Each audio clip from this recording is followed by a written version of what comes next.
नमस्कार दोस्तों, इसके स्टोरीज चैनल में आप सबका हार्दिक स्वागत है।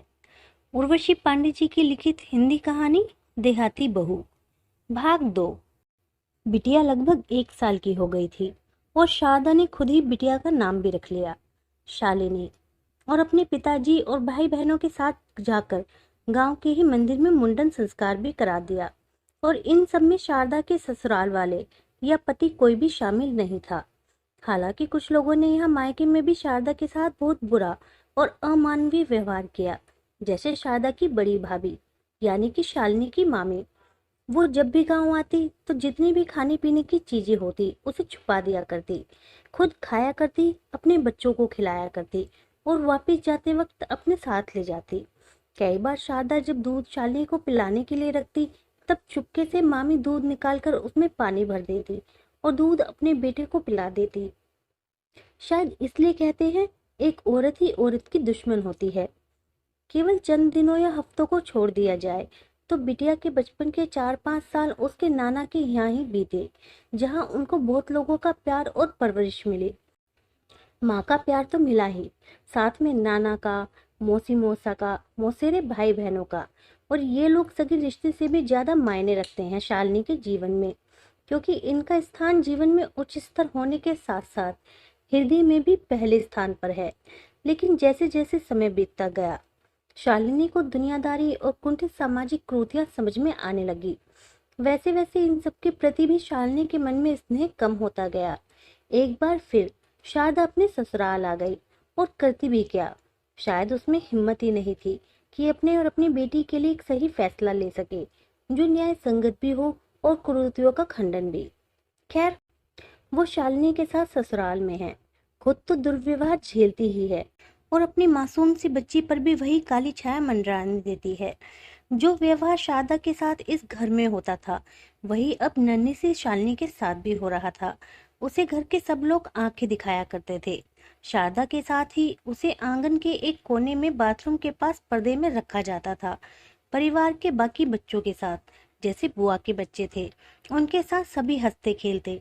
लेकिन अगर वो मासूम पर्दे में से झांकती, इस उम्मीद से कि शायद कोई उसे भी अपने पास बुला ले, तो कोई ना कोई उसे आंखें तरेर कर झिड़क कर अंदर भगा देता और वो मासूम चेहरे पर उदासी और आंखों में आंसू लिए वापिस अपने कोने में जाकर बैठ जाती। मतलब साफ है, शारदा की ही तरह अब शालिनी को भी छुपा कर रखा जाने लगा, जिससे कोई उसे देख ना ले कि महेश की एक बेटी भी हो गई है। पर कब तक छुपाते, क्योंकि घर पर बहुत सारे लोगों का आना जाना लगा रहता था। पड़ोसी और अमित के दोस्त आते जाते रहते थे घर पर। धीरे धीरे पड़ोसी शालिनी के साथ खेलने लगे, उसे अपने साथ गोद में लेकर खिलाते घुमाते। पड़ोस के बच्चे भी घर पर आते तो शालिनी के साथ खेलते, लेकिन शालिनी के घर वाले उसे आंखें दिखाते, डांटते रहते, जिससे वो अंदर ही रहे। अब सबको पता चल गया था कि शालिनी महेश की लड़की है, इसलिए सामाजिक मजबूरी के कारण घर के पास ही एक स्कूल में शालिनी का नर्सरी में एडमिशन करा दिया गया। स्कूल घर के बहुत पास में था, पैदल जाने में मुश्किल से 2 मिनट का समय लगता। लेकिन शालिनी को कौन घर की बेटी या पोती मानता था, जो उसे उंगली पकड़कर स्कूल ले जाता। और उसकी माँ शारदा को तो घर से निकलने ही नहीं दिया जाता था। इसलिए शालिनी को स्कूल ले जाने और घर लाने की जिम्मेदारी वहां की आया को सौंप दी गई। धीरे धीरे शालिनी बड़ी होने लगी, नर्सरी से केजी कक्षा में पहुंच गई। जैसे जैसे शालिनी बड़ी हो रही थी, वो महसूस कर पा रही थी अपने आसपास के वातावरण को, लोगों के व्यवहार को, किस तरह घर के लोग उसे और उसकी माँ को आंखें दिखाया करते थे। किसी ने कभी उसकी उंगली नहीं थामी। जैसे परिवार के बाकी बच्चों के साथ, बुआ के बच्चों के साथ सभी प्यार से व्यवहार करते थे, उन्हें गोद में खिलाते, बाहर टहलाने ले जाते, टॉफी चॉकलेट और खिलौने दिलाते। शालिनी की तरफ कोई देखता भी नहीं था, सिवाय उसके दादा के। दादी जितनी नफरत करती थी शालिनी और शारदा से, दादा उसके विपरीत। जब भी घर आते तो शालिनी को अपने साथ बिठाकर खाना खिलाते, उससे बातें करते। और शालिनी को अभी भी कुछ झलकियां याद हैं। उसके दादा अपनी दाढ़ी बच्चों के चेहरों पर लगाकर खेलते थे, शालिनी के साथ भी ऐसे ही खेलते थे। भरे पूरे परिवार में शारदा और शालिनी का थोड़ा बहुत ख्याल सिर्फ शारदा के ससुर को ही था, लेकिन वो भी बाकी परिवार वालों के दबाव में रहते थे, खासकर अपनी पत्नी के, जो शारदा को देहाती गंवार औरत से ज्यादा कुछ नहीं समझती थी, जबकि शारदा उतनी ही पढ़ी लिखी है जितना उसका पति। दोनों ही इंटर पास हैं, लेकिन माँ को अपने शराबी जुआरी बेटे में भी हीरे जड़े दिखाई दें और मेहनती स्नेह से परिपूर्ण घर की लक्ष्मी कही जाने वाली बहू में देहाती औरत, तो ये तो एक स्त्री की दूसरे स्त्री के प्रति संवेदनहीनता और कुत्सित मानसिकता ही है। शालिनी 4 वर्ष की होने वाली थी जब शारदा दूसरी बार गर्भवती हुई। इस बार शारदा को उसके मायके गांव नहीं भेजा गया। गर्भावस्था के दौरान भी शारदा को ठीक से खाने पीने के लिए कुछ नहीं मिलता था। कई बार तो उसके लिए खाना भी नहीं रहता था खाने के लिए। बचा कुचा कुछ मिल जाए तो खा लेती थी। ऐसे ही किसी तरह 8 महीने गुजर गए। आखिरी महीने में ससुर के साथ जब शारदा अस्पताल दिखाने गई तो पता चला कि जच्चा और बच्चा दोनों काफी कमजोर और बीमार स्थिति में हैं और बच्चे को जन्म लेने तक उसे अस्पताल में भर्ती कराना होगा। डॉक्टर ने तो शारदा और उसके बच्चे के स्वास्थ्य में सुधार हो सके, उसकी अच्छे से देखभाल हो पाए, इसलिए भर्ती कराने को कहा था। लेकिन उन्हें क्या पता था कि शारदा को पूरे महीने अस्पताल में अकेले मरने के लिए छोड़ दिया जाएगा। शारदा के ससुर ने एक सरकारी अस्पताल में उसे भर्ती करा दिया। शारदा 1 महीने तक अस्पताल में अकेले पड़ी रही। कोई उसे देखने भी नहीं जाता था, रुकना तो दूर की बात। ससुराल वाले तो सोच सोच कर खुश हो ही रहे थे कि वहीं पड़े पड़े मर जाए तो छुटकारा मिले। इसलिए उसके मायके वालों को भी नहीं बताया गया कि वह अस्पताल में भर्ती है। हाँ, लेकिन शारदा के ससुर कभी कभी देर सवेर घर से बचा कुचा खाना टिफिन में ले जाकर रख आते थे। शारदा 8 महीने की गर्भवती थी। ऊपर से वो और कोख में पल रहा बच्चा दोनों कमजोर और बीमार हो चुके थे। होते हुए क्यों ना, उसे ना तो खाने पीने के लिए पोषित आहार मिल रहा था, ना कोई देखभाल करने वाला था। जिस संतान को जन्म देने वाली है उसका स्वास्थ्य ठीक नहीं है, सुनकर किसी भी माँ की चिंताएं और मन स्थिति आप सब समझ सकते हैं। लेकिन शारदा को जहाँ एक तरफ आने वाली संतान के स्वास्थ्य की चिंता थी, वहीं दूसरी तरफ शारदा को अपनी 4 साल की बच्ची शालिनी की भी चिंता रहती थी। कहीं वो भूखी ना हो, पता नहीं कोई उसे खाना देगा भी कि नहीं, कहीं कोई उसे कुछ कर ना दे, मार ना दे, जैसे तमाम डर और सवाल शारदा के मन में उमड़ते घुमड़ते और बेचैन करते रहते थे। शारदा इन्हीं डर, सवालों और बेचैनियों के साथ पूरा महीना बेड पर पड़ी रही। शारदा को जब भी पीने के लिए पानी लेने जाना होता या शौचालय जाना होता तो वो खुद अपने एक हाथ से ग्लूकोज की बोतल निकालकर हाथ में पकड़कर ले जाती, जिस वजह से कई बार उसके हाथ में लगी ड्रिप की सुई नस में तिरछी हो जाती और हाथ से खून निकलने लगता।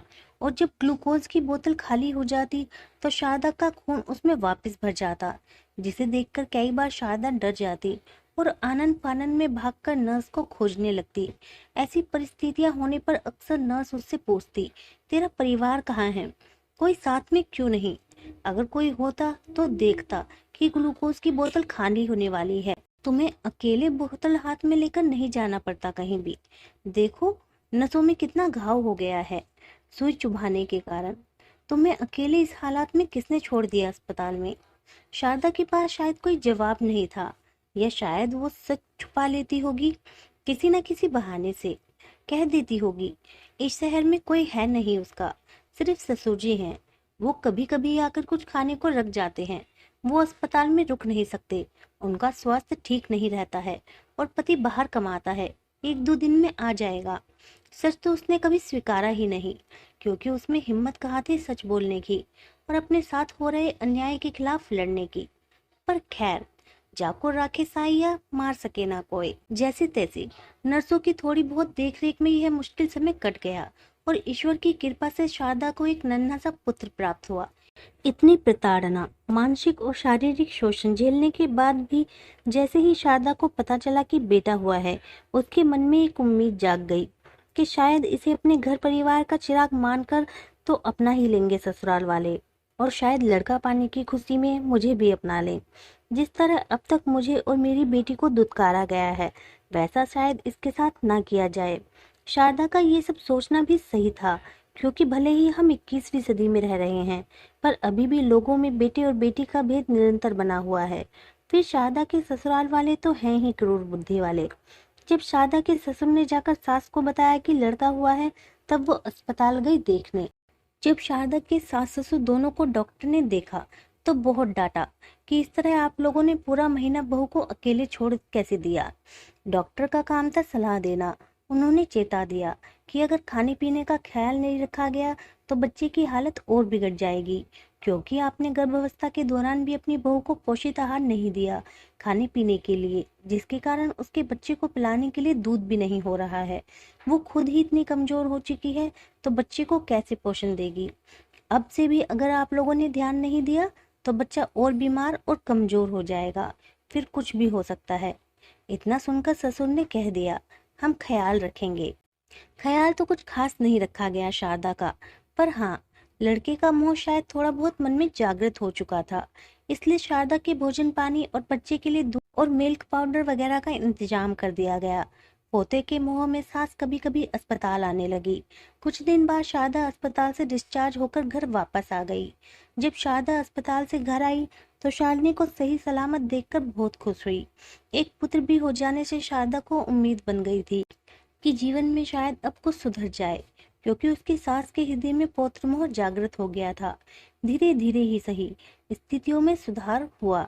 जैसे शारदा को पर्याप्त मात्रा में भोजन मिल जाया करता था। उसकी बेटी शालिनी से तो अभी भी कोई प्रेम नहीं करता था, लेकिन बेटे का ख्याल सभी थोड़ा बहुत रखते थे। शारदा की सास पोते से स्नेह करने लगी थी और पति ने भी बेटे को अपना लिया। विडंबना ही तो है। देखिए ना, जिस पोते को, जिस बेटे को अपना लिया जा रहा है, जिससे स्नेह भी है और मोह भी, उसकी जनने से इस हद तक नफरत कि वो मरे या जिए किसी को कोई मतलब नहीं, बल्कि मर ही जाए तो बेहतर है। ये धारणा क्यों? शारदा के पुत्र का नाम सभी ने सूरज रख दिया। इसी तरह 2.5 वर्ष बीत गए।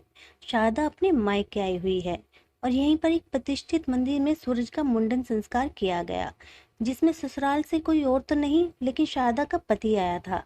खैर, शारदा के लिए इतना बदलाव भी काफी था, क्योंकि शालिनी के मुंडन में तो पति भी नहीं पहुंचा था और अभी तक शालिनी से कोई स्नेहपूर्ण व्यवहार नहीं करता है। सब उसे दरकिनार करते हैं। लेकिन शारदा शायद समझ नहीं पा रही थी कि इसका शालिनी पर क्या असर पड़ेगा, और बड़ी होकर जब वो अपने सवालों का जवाब मांगेगी तब शारदा क्या जवाब देगी। जब शालिनी पूछेगी कि क्यों एक छोटी बच्ची के साथ ऐसा व्यवहार किया गया, क्यों उसे अपने ही घर की औलाद होने के बावजूद अलग थलग कोने में रखा गया, तब शारदा किन बेड़ियों की दुहाई देगी। जब शालिनी उससे पूछेगी क्यों उसकी माँ ने उसे ऐसे लोगों के साथ रखा जहां से वो सिवाय नफरत के कुछ नहीं पाएगी और ना कुछ सीख पाएगी जीवन और रिश्तों के सही मायने, तब शारदा किन रिश्तों का मोल समझाएगी। जब शालिनी पूछेगी कि क्यों उसके हंसने खेलने, उस खुश रहने पर रोक लगाई गई, क्यों उसके बचपन को उदासीन बना दिया गया। क्या ऐसे ही होते हैं मूल्यवान रिश्ते, जो एक छोटी बच्ची के सर पर स्नेह और आशीर्वाद से भरा हाथ भी नहीं रख सकते? अभी शारदा ये सब नहीं सोच पा रही थी, न समझ पा रही थी। अभी उसे केवल उस आदमी का साथ चाहिए था जिसके मन में कुत्सित कुंठित मानसिकता के सिवाय कुछ भी नहीं है, जो ना तो पत्नी को कुछ समझता है, ना बेटी को, और ना ही औरतों की इज्जत करना जानता है। मुझे समझ नहीं आता है आखिर क्यों चाहिए एक औरत को किसी आदमी का साथ, वो भी ऐसे आदमी का जो उसका सिर्फ अपमान करता हो, गाली देता हो, भद्दी टिप्पणियां करता हो। क्या कोई औरत बिना आदमी के अपने भविष्य का निर्माण नहीं कर सकती? सूरज का मुंडन संस्कार हो जाने के बाद महेश शारदा को और उसके दोनों बच्चों को लेकर शहर आ गया। घर वालों ने 3 साल के सूरज के पास के ही अंग्रेजी मीडियम स्कूल में एडमिशन करा दिया। क्योंकि सूरज बहुत छोटा था, शालिनी उसकी देखभाल कर सके जैसे कि बड़ी बहनें करती भी हैं, इसलिए शालिनी का एडमिशन सूरज के ही स्कूल में करा दिया गया। अब दोनों बच्चे एक ही स्कूल में पढ़ने लगे। कुछ महीनों बाद शारदा के ससुर का डायबिटीज और हार्ट के मर्ज के कारण आकस्मिक निधन हो गया। शालिनी को सिर्फ उसके दादा ही पूरे परिवार में थोड़ा बहुत लाड प्यार करते थे, वो भी अब उसे छोड़कर चले गए। शारदा के ससुर के निधन के बाद पूरा परिवार बिखर गया। कमलेश, शारदा का जेठ, पहले से ही अपने परिवार के साथ दूसरे मकान में रहता था। अब देवर अमित भी एक नए मकान में शिफ्ट हो गया, क्योंकि शारदा से तो सास को नफरत थी। आखिर शारदा ठहरी देहाती बहू, उसके साथ एक मॉडर्न सास कैसे रह सकती थी। इसलिए सास भी अमित के साथ चली गई और पति द्वारा कमाया गया पैसा, प्रॉपर्टी, पेंशन सब अपने छोटे बेटे अमित को ही दे दिया। जिसके बाद तीनों भाइयों के परिवारों में धन संपत्ति के बंटवारे को लेकर मनमुटाव, ईर्ष्या और द्वेष की भावनाएं उत्पन्न हो गई। और ये तल्खियां, रिश्तों में दूरियां समय के साथ साल दर साल बढ़ती ही चली गईं। किसी के भी दिल में एक दूसरे के प्रति कोई स्नेह, सम्मान या संस्कार का भाव नहीं था। सिर्फ समाज को दिखाने के लिए एक दूसरे के सुख दुख में शामिल होने की रवायत चल रही थी। झूठा दिखावा, रिश्ते सारे दम तोड़ चुके थे। जिंदा था तो सिर्फ आडंबर। शारदा की दोनों ननंद अपने अपने ससुराल में हैं। छोटी ननंद, जो शारदा को देखकर कुछ ज्यादा ही नाक मुंह सिकोड़ती थी, उसे देहाती गवारन बोलती थी। उसकी खुद की शादी गांव में ही हुई है और वो खुद अब एक देहात में रह रही है, अपने ससुराल में। शारदा अपने पति महेश और दोनों बच्चों के साथ वही है, उसी घर में जहाँ वो ब्याह कर आई थी। शहरी लोगों का वही घर, जिसे अंदर आंगन में बाथरूम के पास कोठरी में छिपा कर रखा जाता था, कैद करके, जहां से उसे हमेशा दुत्कार कर गांव भगा दिया जाता था। लेकिन वो सारे लोग खुद वहां से जा चुके हैं। अब शारदा यहाँ कोठरी में नहीं, घर में रह रही है। लेकिन शारदा का संघर्ष अभी खत्म नहीं हुआ था। शारदा के ससुर ने जीते जी जैसे तैसे महेश की नौकरी तो लगवा दी थी। उस समय जान पहचान और जुगाड़ से कुछ पैसे देकर नौकरी लगवाना कोई बड़ी बात ना थी। तो महेश के पास नौकरी है, वो भी सरकारी नौकरी, जिसका उसे बहुत घमंड है। पहले से ही महेश पत्नी की, बेटी की, औरतों की किसी की इज्जत नहीं करता था। अब तो चार पैसों की धौंस और जमाने लगा। दिन भर मुंह में गुटखा मसाला भरा रहता। रोज शराब पीकर घर आना, कलेश करना, शारदा पर भद्दी टिप्पणियां करना, शालिनी को भी अक्सर भद्दी गाली दे देना उसका रोज का काम था। साली देहाती, जाहिल, कुतिया, कमीनी, रंडी जैसे जाने कौन कौन से शब्द और गालियां सुनते हुए शालिनी बड़ी हो रही थी। अक्सर महेश शालिनी को पैसे देकर गुटखा खरीद कर लाने को कहता, और अगर शालिनी मना करती तो उसे धमकी देकर कि आज के बाद कॉपी पेंसिल खरीदने के पैसे मत मांगना। कुतिया, कमीनी जैसी भद्दी गालियों का प्रयोग कर उसे जबरदस्ती गुटखा खरीदने भेजता। अब वो बेचारी 8 साल की बच्ची रोज यही सब सुन रही थी। घर में कभी महेश के शराब पीकर आने की वजह से कलेश होता, तो कभी त्योहारों पर महेश कोई न कोई नया ड्रामा करता, जिससे कोई शांति से पूजा पाठ ना कर सके और त्योहार ना मना सके। कई बार तो शारदा के हाथ का बना ताजा खाना उठाकर बाहर फेंकाता था, सिर्फ उसका अपमान करने के लिए और घर में अशांति बढ़ाने के लिए। एक दिन शारदा अपने दोनों बच्चों को लेकर सास से मिलने गई थी, क्योंकि सूरज को अपनी दादी और दादी को सूरज से बहुत लगाव था। तो सूरज की जिद करने पर वो लोग वहां गए थे। दादी से मिलकर तीनों लोग रिक्शे से वापस आ रहे थे। सूरज जोर जोर से रो रहा था दादी के पास ही रुकने के लिए। लेकिन अगले दिन स्कूल था, तो बच्चों का रुकना मुमकिन नहीं था। पूरे रास्ते सूरज रोता हुआ आ रहा था और शारदा उसे चुप कराते हुए। तभी एक तेज आंधी आई। आंधी बहुत तेज थी, चारों तरफ धूल मिट्टी का गुब्बार था। शारदा का सारा ध्यान बच्चों को धूल मिट्टी से बचाने पर था, और वो रोते हुए सूरज को मुंह से बोल बोल कर चुप करा रही थी। इसलिए सारी धूल मिट्टी शारदा के मुंह और नाक से होते हुए फेफड़ों तक पहुंच गई, जिसके कारण शारदा गंभीर रूप से बीमार हो गई। रातों रात उसे अस्पताल में भर्ती कराया गया। ज्यादा धूल मिट्टी फेफड़ों में पहुंच जाने के कारण इन्फेक्शन हो गया था, जिसने निमोनिया और अस्थमा जैसी गंभीर बीमारियों से शारदा को ग्रसित कर दिया। फेफड़ों में इन्फेक्शन और सांस की नली में अत्यधिक सूजन हो जाने की वजह से शारदा की जान बचा पाना मुश्किल था। एक पल को तो डॉक्टर ने जवाब दे दिया था, लेकिन जाको राखे साइयां, मार सके ना कोई। शायद शारदा के जीवन में ईश्वर ने और संघर्ष के दिन लिख रखे थे। शारदा की जान बच गई। कुछ हफ्तों तक अस्पताल में भर्ती रहने के बाद शारदा डिस्चार्ज होकर घर आ गई। लेकिन अब शारदा अक्सर बीमार रहने लगी थी। अस्थमा की बीमारी है ही ऐसी, कभी भी उभर जाती है, खासकर मौसम बदलने पर। जहां बारिश या सर्द हवाओं का मौसम आता, दिक्कत बढ़ जाती। शारदा की तबीयत खराब रहने के कारण 8 वर्ष की शालिनी रसोई का कामकाज करने लगी। झाड़ू पोछा लगाना, बर्तन धोना, दाल चावल और खिचड़ी वगैरह बनाना शालिनी को आ गया था। लेकिन महेश की आदतें बिल्कुल नहीं सुधरी। उतनी छोटी बच्ची अगर कोई काम कर रही है या कुछ खाने को बना रही है तो उसे शायद स्वीकार करने और प्रोत्साहित करने के बजाय उसे झटकता रहता, उलाहना देता रहता कि जैसी साली देहाती औरत वैसी उसकी बिटिया, न चाय बनाने का ढंग न खाना। जैसा व्यवहार वो शारदा के साथ करता था वैसे ही बेटी शालिनी के साथ भी कर रहा था। कई बार तो महेश शालिनी के हाथ का बना खाना खाने से भी मना कर देता या बाहर फेंक आता। दरअसल महेश की आदत हो गई थी शारदा और शालिनी का अपमान करने की। महेश और शारदा जिस मकान में रहते हैं उस मकान की हालत बहुत जर्जर है। फिर भी शारदा की सास ने पति के देहांत के बाद उसकी नौकरी और सारी प्रॉपर्टी, जिसमें 3-4 जगह के मकान, जमीन भी शामिल थी, अपने छोटे बेटे अमित के नाम कर दी थी। जिसको लेकर अक्सर शारदा अपने पति को समझाती कि इस मकान में कब तक रहेंगे, अपना हक हिस्सा मांगना कोई बुरी बात नहीं है। लेकिन महेश के कान पर जू तक नहीं रेंगती। लेकिन जब पड़ोसी के शौचालय का पानी मकान में रिसने लगा और धीरे धीरे दीवार गिरने की नौबत आन पड़ी, तब एक दिन शारदा अपने सास से मिलने गई और उसने उनसे कहा कि हमारे भी रहने का इंतजाम कर दीजिए। तब शारदा की सास उस पर भड़क उठी। देवरानी ने भी अपशब्द बोले और शारदा के देवर अमित ने तो शारदा पर हाथ भी उठाया। हालांकि मारा नहीं, लेकिन क्या फर्क पड़ता है। जिस भाभी के रिश्ते को रामायण में लक्ष्मण ने माँ का दर्जा दिया है, उस भाभी की इस घर में कोई इज्जत नहीं है, न रिश्तों में कोई मर्यादा। और ये सब शालिनी की आंखों के सामने हो रहा था।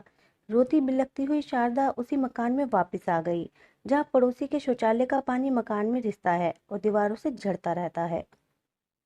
महेश की खराब बोली भाषा और रोज रोज के शराब पीने और दिन भर गुटखा खाने की आदत के कारण रोज कलेश होता था। शारदा अक्सर बहस करते करते गुस्से में अतीत की परतें उधेड़ने लगती थी कि कैसे उसके साथ इस घर में बुरा व्यवहार हुआ, उसे कभी भी बहू नहीं माना गया, यहाँ तक कि झूठ बोलकर उसका तीज का व्रत छुड़वा दिया सास ने। कैसे परिवार के लोगों ने हर क्षण उसका तिरस्कार किया और अब किनारा कर लिया। आए दिन घर में मनुष्यत का माहौल बना रहता था, जिसका प्रभाव शालिनी के मन मस्तिष्क पर गहरा होता जा रहा था।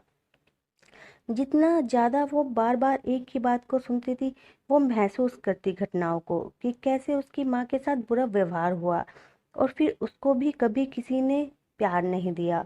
उसका बाप उसे किस तरह गाली देता है और भद्दी टिप्पणियां करता है। अब वो सब समझ पा रही है, गहराई तक महसूस भी कर पा रही थी। और जितनी महसूस कर रही थी उतने ही सवाल उसके मन में जन्म लेने लगे थे। ऐसे सवाल जिसके जवाब उसे चाहिए थे और वो अब जवाब की तलाश करने भी लगी थी। आगे की कहानी अगले भाग में।